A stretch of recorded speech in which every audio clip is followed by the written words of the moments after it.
Hey guys, Sean C. Phillips here with Wet Movie 1. Whoa. And where are we now? We're at Son of Monsterpalooza. Yeah, Son of Monsterpalooza. It's not the regular Monsterpalooza, it's Son of Monsterpalooza. And this is back in Burbank. The last time we were here, they moved it to Pasadena, which is a bigger convention center, but this one is much easier to get to because it's like the train and everything, right? And it's closer to where I live also. It's awesome. And this is also like a real classic building spot for us because like I remember we used to go to like the Fangoria convention here. They don't have that one at all anymore. I missed that one. And they had the Hollywood show used to be here. So it's a pretty cool spot, you know, so it's always kind of like a classic throwback to come back here. I know what you mean. And speaking of Fangoria, the guy from Fangoria magazine, Tony Tampone, should be here somewhere. Yeah, so there's a lot of pretty cool guests here today. Yep. So we're going to go walk around this convention, explore, see some of the cosplay, the makeup, you know, people who are signing here. See DVDs and Blu-rays, Yeah, man. DVDs and Blu-rays. Hopefully there's some DVDs and Blu-rays, I hope. There's a couple of guys there. Guys there? Yeah, Darkside DVD. Darkside DVD, so we'll see what they have there because they have a lot of region-free, and you now have region-free. Yes, sir. So you can finally play all regions. It took you a long time to get it, but you finally have it. I finally do. Yeah, so here we are now, and we're going to go and explore Sons of Monsterpalooza. Let's go.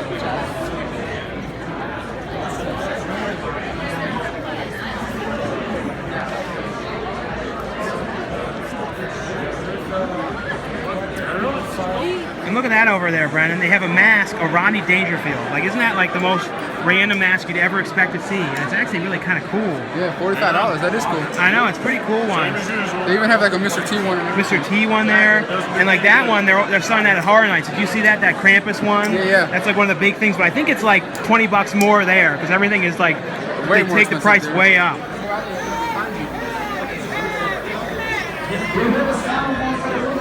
Well, we're now here with E.G. Daly. Hi. Yes, and you know, you were just in 31, and I thought you were great playing an absolutely crazy Do you character. remember my character's name? Was it It's a head. the head, Sex Head? That's it. Sex Head, yes. Good job. Yes, and I absolutely loved your character in that, but one of my favorite movies of all time, in my top 10 list, Pee-wee's Big Adventure.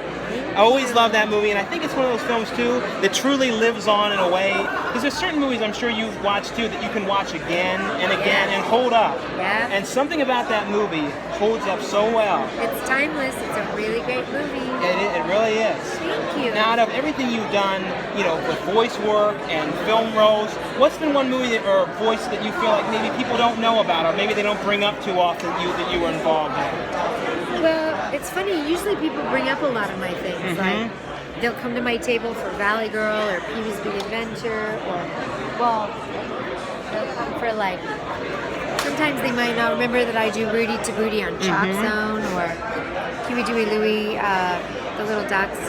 But there's a lot of characters, but I guess people usually know. Some people remember that I was on The Voice recently. Yeah, you recently were on that. But I mean, it's so vast. It's hard to say. I mean, once in a while I'll get a random fan for like the Better Off Dead soundtrack, or it's all over the place. And you did the music in summer school too, didn't you? I did, yeah. I actually really love your 80s music. Like that was some cool music. And one movie you did too that I feel like might be slightly under the radar that people forget you were in was Dutch. Yeah, that was a fun And that's movie. a really fun movie. Yeah. And that really, it's another one that I love to watch. Yeah, it was really fun. And it's one of the few Ed O'Neill movies, because he's more known for TV, one of the few movies. It was his feature film, and it was a really cool movie. Yeah. And what do you like doing more, in voice work or in front of the camera acting? What is like more? I gotta say, I really like both, because voice acting is not limited by your body. And on camera, you get to dress up, so it's a little bit of both. Yes. I like that you get to be, in one respect, all about your body and dress up, and the other respect, nothing about your body. And the last one too is, since this is a horror convention, what are some horror movies that you like to watch? Are there any ones that you really like to go back and watch? Rob Zombie movies. Yeah? Well, not really. I wouldn't watch too many horror movies if I weren't in them. But I would say like, oh gosh, there's so many. What genre are you saying? Yeah, like what? Is there any ones that you like to watch? I like romance movies. Yes. That's me. And you were in one other horror movie people probably have not seen called Mustang Sally. Oh my gosh, And you really know And I your saw stuff. that, and you actually did the theme song to it. It was like, they call me Mustang Sally. Yes. I remember that. I was like, you went back and did like a real 80s sounding song for that, which I liked, but it was great talking to you. Nice talking to you. Great seeing you, E.G. See you, babe.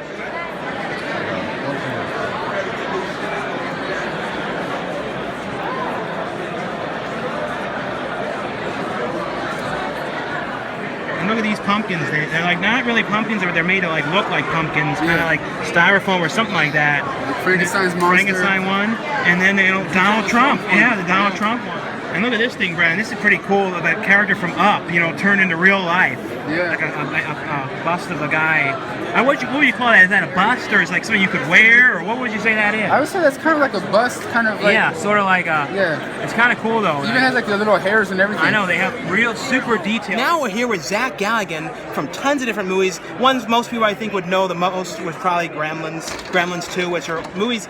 Well, those, I think that, let's talk too about how do you think certain movies hold up and like live on as opposed to other ones? What do you think it is like that makes a movie like really live on? Because those movies really do hold up today.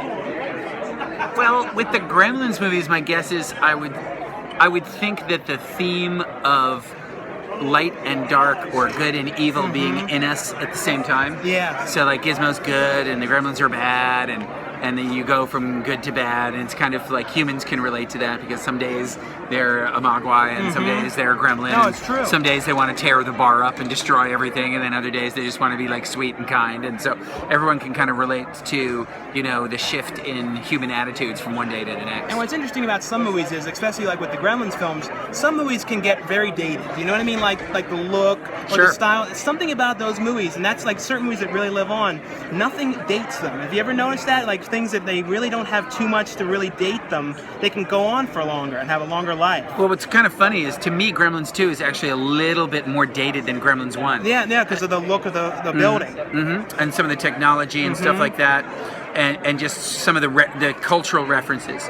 When we were doing the first Gremlins, I think Joe Dante kind of went out of his way to, with the production designer James Spencer, to kind of make it have a timeless feel. Yeah, and that's what, So the town could be any town. Kingston Falls, we never even say what state it's in.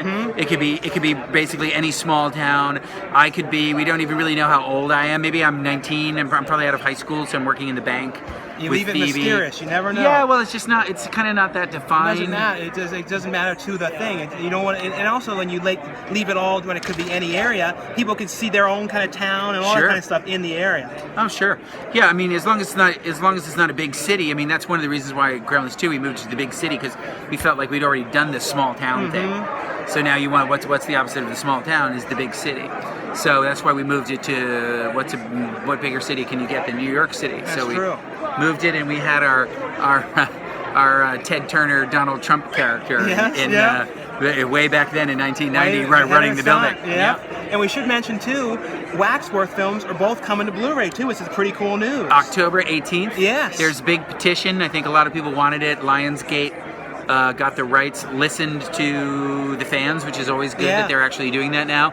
And we have, folks, I'm telling you, we have 2 incredible transfers. I mean, the prints look so beautiful. It looks like we shot the movies 2 weeks ago. That's what's so cool is when you see things on Blu-ray. It's crazy. Because you've crazy. never seen them in this kind of quality since the theater, or a lot of this stuff. And even then, it's sometimes better than what you had then. It's better than it seemed better to me than I'd ever seen it. And I wouldn't say that about like the Gremlins Blu-rays. To me, they look the same as what you saw in the theater. The stuff that you're going to see on the Waxwork Blu-rays, the prints, the quality of the prints, and the sound is just second to none. Like I said, it looks like a new movie that came out last week. Yeah, that's what's amazing is when you see some of that stuff, the way they clean things up. Yeah. But it was great talking to you here today. Well, thank you very much. Thank you. Patiently, ever so patiently.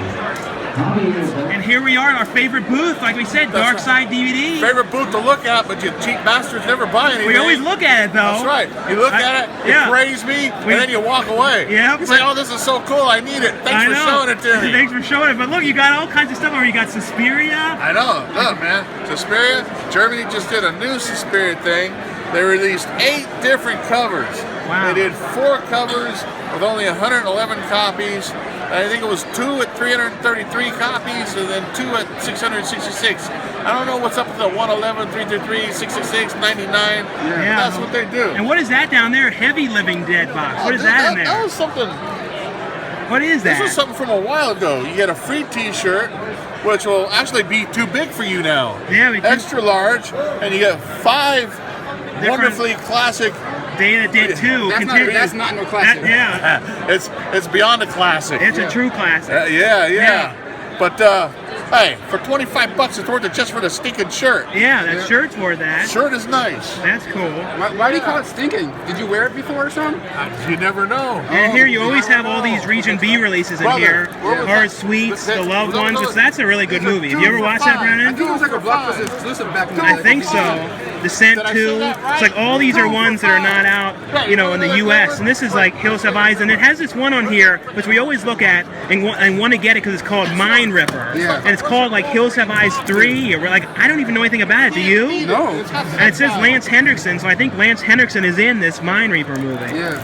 Yeah, Hunting Grounds, Serbian film. It's one of those ones that we bought. I never watched. Did you ever watch it? No, I did. I got it from Fry's, but I believe this is probably the uncut version. Yeah, because the one is edited. Yeah, I don't know if I want to see the uncut version. No. I don't know if I can handle something like that. To be honest.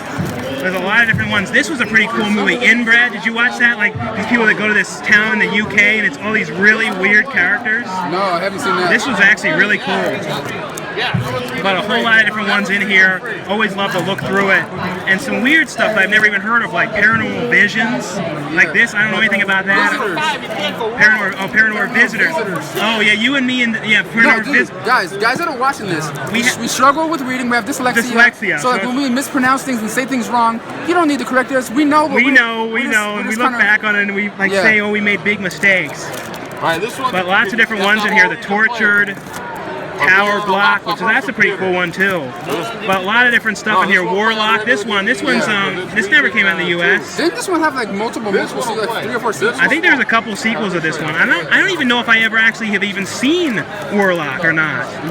And this weird one, The Caller. So definitely some cool stuff in here, and also region-free DVDs. I mean, multi-region DVDs in here as well. T-shirts too, yes. And T-shirts now too.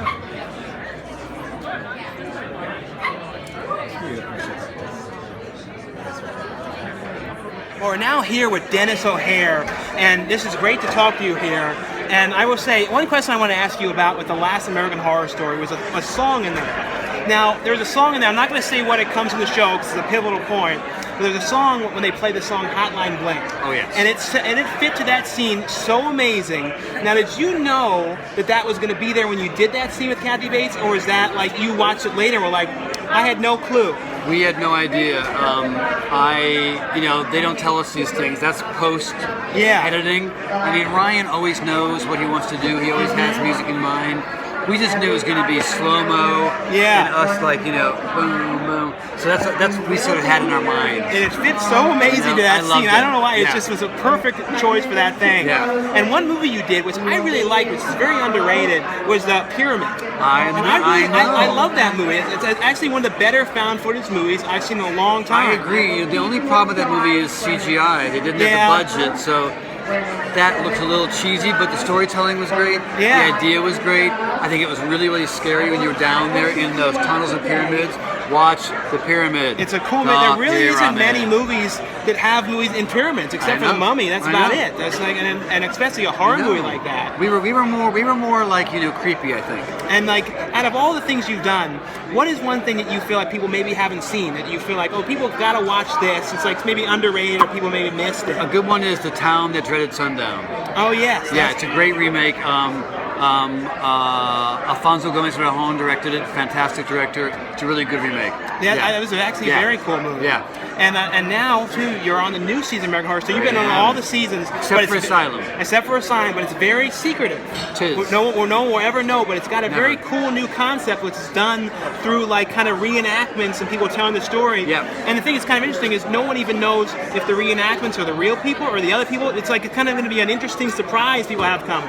We didn't know when we shot it. No. Why should you know? No, we'll have to see. And we saw a little tease, but we don't even know what you do. Find out. Yeah, it's going to be a secret, but it was great talking to you. Thank you, man. And like I said, everyone needs to watch The Pyramid. Yes, watch The Pyramid. And The Town That Dreaded Sundown.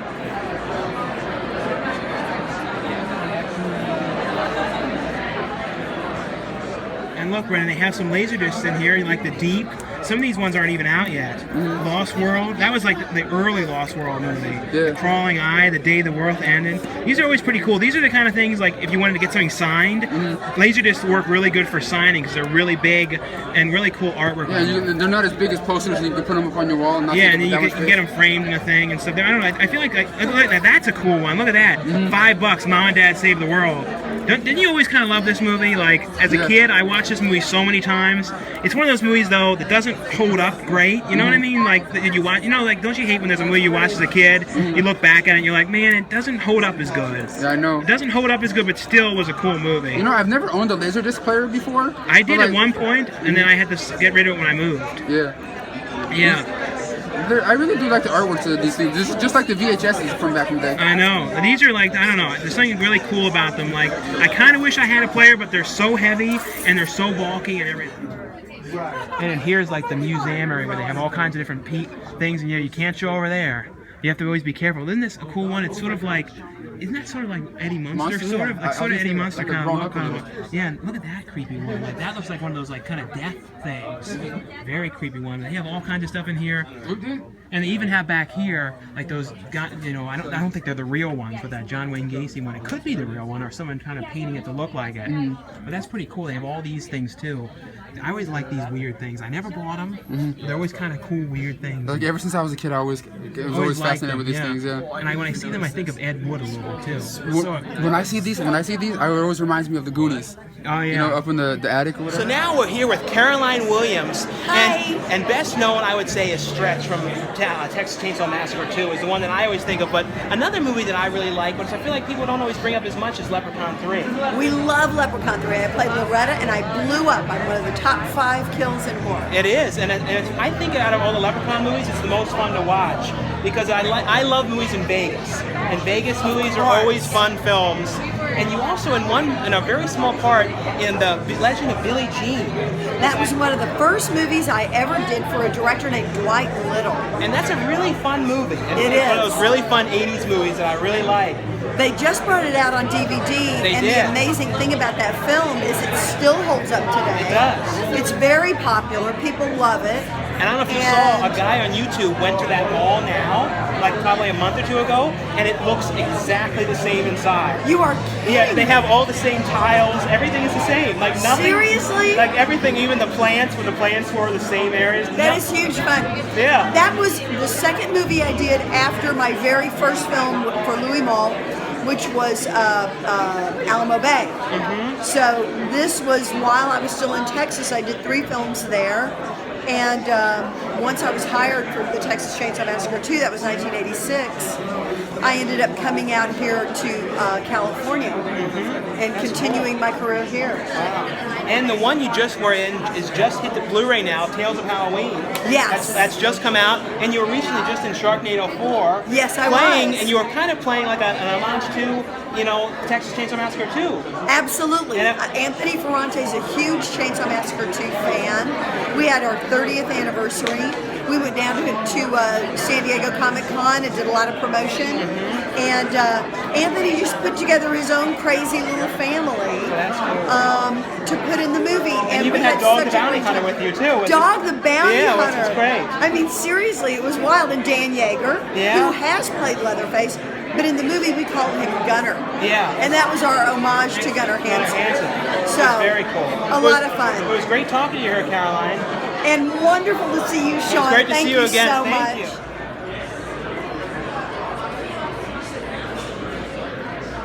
And look who we ran into here, Dave Stirling. How's it going? How you doing? Good. Yeah. And how's everything been with you? Good. Just having fun at the show and working a lot and just all kinds of stuff. You got lots of stuff you've been working on and all kinds of secret projects and even more Camp Blood movies in the works too. Today we start Camp Blood in 666 in Philadelphia. Yeah, I know. On Monday I start the 27 Club. And then there's other films, the witchcraft films are going to come out at Thanksgiving. And I got some more great things news that's going to be coming. You also did a movie with OGP, who's been in the videos, an OGP film that's like a secret film. We're not going to talk about it much yet, but it's something you did with him. Kind of a clowny movie. Clowny movie, yeah.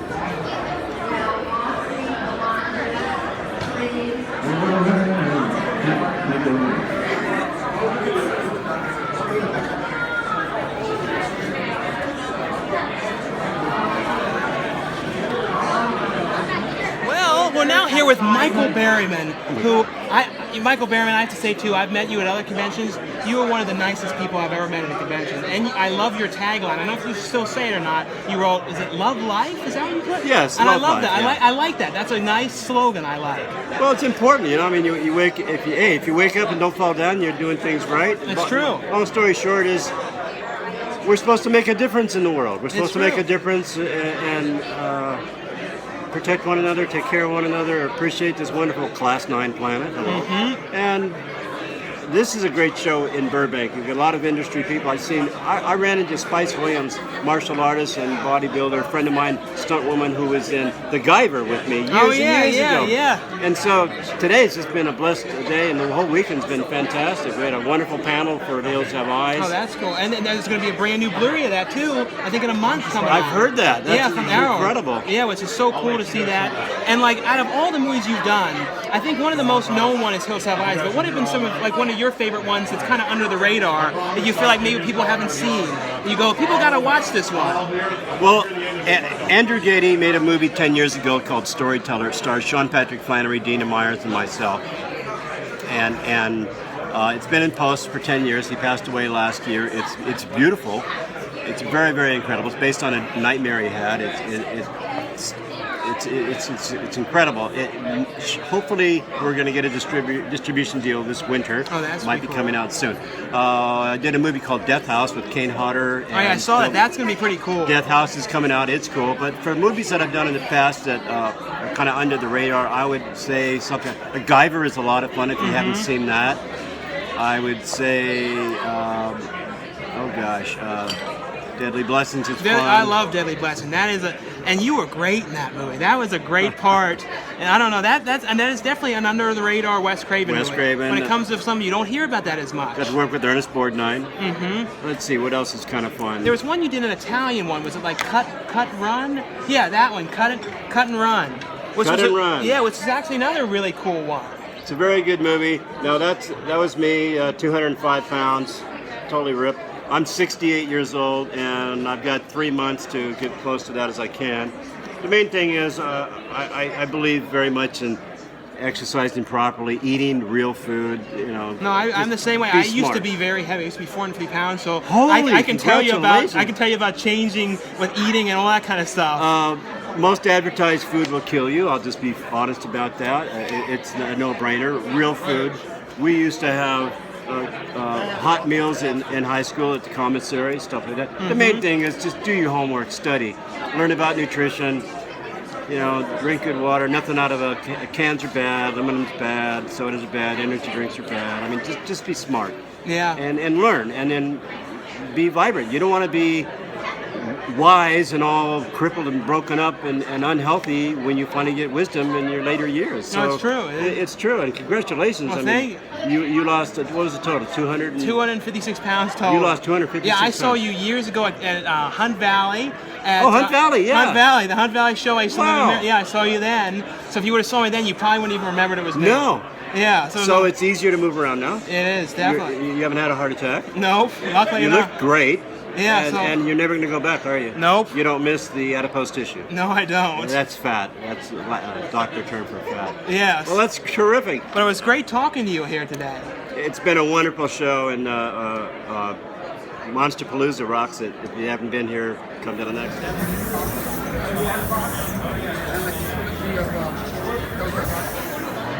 And over here at the Full Moon booth, they have this real cool, like, bust thing of the Ghoulies. I always love these ones coming out of the toilet. This is for the first movie, but the Ghoulie came out of the second one as well in the carnival. And these other cool ones here, these Puppet Master ones, I'm pretty sure these are Puppet Master ones. Yeah, 6-shooter replica one. These are pretty cool ones here of a lot of these different Puppet Master characters. And they have a whole bunch of different movies here, DVDs and Blu-rays.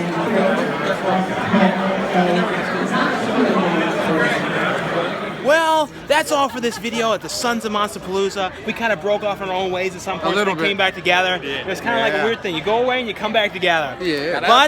But how did you guys enjoy the convention? I thought it was fun, man. A lot of fun. I thought it really was. It was a blast. What are you doing back there, Dave? It was very swell. Yes, but everyone's got videos. Strange Duncan's going to have a video. Danny Sunistalker's going to have a video. And Brandon, you know, Mr. Cringe himself is going to have a video. Yes. Yeah, so check out the links below for the channels if you haven't seen them before. Anyway, guys, thanks again for watching and subscribing. I'll see you guys later.